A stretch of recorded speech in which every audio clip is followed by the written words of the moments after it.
নমস্কাৰ। আজি আকৌ নতুন এটা ৰেচিপি লৈ হোম কুক পেৰাডাইজলৈ আপোনালোক সকলোকে স্বাগতম জনালোঁ। আজি মই বনাবলৈ লৈছোঁ ছাগলী মাংসৰ এটা অতি সুন্দৰ জুতি। তাৰ বাবে এয়া মই 1 কেজি ছাগলী মাংস লৈছোঁ। এয়া চাওক, মাংসখিনি ভালদৰে মই ধুই লৈছোঁ আৰু এয়া লৈছোঁ মই ছাগলী মাংসৰ চৰ্বি। তাৰ পাছতে এয়া লৈছোঁ মই আধা কেজি পিঁয়াজ, 100 গ্ৰাম নহৰু আৰু এয়া জলকীয়া আৰু শুকান মছলাৰ বাবে মই এয়া ব্যৱহাৰ কৰিছোঁ। তেজপাত, শুকান জলকীয়া, এচামুচ চফ, এচামুচ জিৰা, ডাঙৰ আৰু সৰু ইলাচি, জালুক, এই গোটেইখিনি মই অলপ দেৰি এনেদৰে গৰম কৰি আধা খুন্দা কৰি ল'ম। এতিয়া প্ৰথমে কেৰাহীত তেল দিছোঁ, মিঠাতেল ব্যৱহাৰ কৰিছোঁ, লগতে এয়া শুকান মছলাখিনি দিছোঁ। মই কেৰাহীতেই মাংসখিনি বনাম। এয়া চাওক, ভালদৰে মছলাখিনি লৰাই লৈ মই কাটি থোৱা পিঁয়াজখিনি ইয়াতে দি দিছোঁ। পিঁয়াজখিনি মই আধা ৰঙচুৱা পৰিবলৈ দিম। পিঁয়াজ আধা ভজা হোৱাৰ পাছত এয়া মই মাংসখিনি পিঁয়াজৰ সৈতে একেলগে ঢালি দিলোঁ। প্ৰথমেই মই প্ৰায় 10 মিনিটমান সময় গেছৰ ফ্লেমটো হাই কৰি মাংসখিনি এনেদৰে ভাজি থাকিম। 10 মিনিটমান সময় ভজাৰ পাছত গেছৰ ফ্লেমটো ল' কৰি এই মাংসখিনি ঢাকি পেলাই অলপ সময়ৰ বাবে সিজিবলৈ দিম।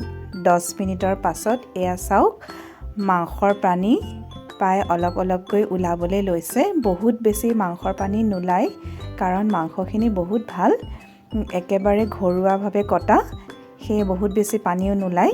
এতিয়া মই ইয়াতে আন্দাজমতে নিমখ আৰু হালধি দি দিছোঁ।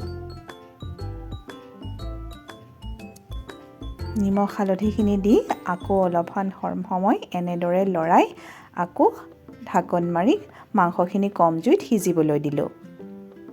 15 মিনিট সময় এনেদৰে ঢাকনখন মাৰি দিয়াৰ পিছত এয়া মই পিচি থোৱা নহৰু আৰু জলকীয়াৰ পেষ্টখিনি ইয়াতে দি অলপ দেৰি সময় ভাজি ল'ম। এনেকৈয়ে কম জুইত মাংসখিনি ভাজি থাকিলে খুব সোনকালে মাংসখিনি সুন্দৰকৈ সিজি আহে। নহৰুখিনি ভালদৰে ভজা হ'ল। এতিয়া আকৌ অলপ সময়ৰ বাবে প্ৰায় 10 মিনিট সময়ৰ বাবে ঢাকনখন মাৰি দিলোঁ। এতিয়া মাংসত এয়া মই এচামুচ কাশ্মীৰী ৰেড চিলি পাউডাৰ, এচামুচ ধনিয়া পাউডাৰ, এচামুচ জিৰা পাউডাৰ আৰু 2 চামুচ মিট মছলা ব্যৱহাৰ কৰিছোঁ। এইখিনি মছলাখিনি দি আকৌ ভালদৰে মাংসখিনি ভাজি ল'ম।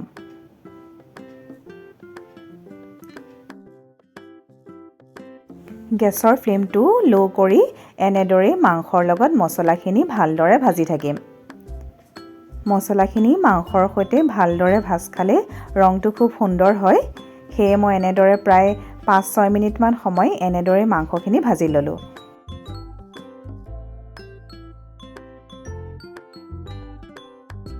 এয়া চাওক, মাংসৰ তেল ভালদৰে ওলাই আহিছে। এয়া মই পানী ব্যৱহাৰ কৰিছোঁ, গৰম পানী দি দিলোঁ।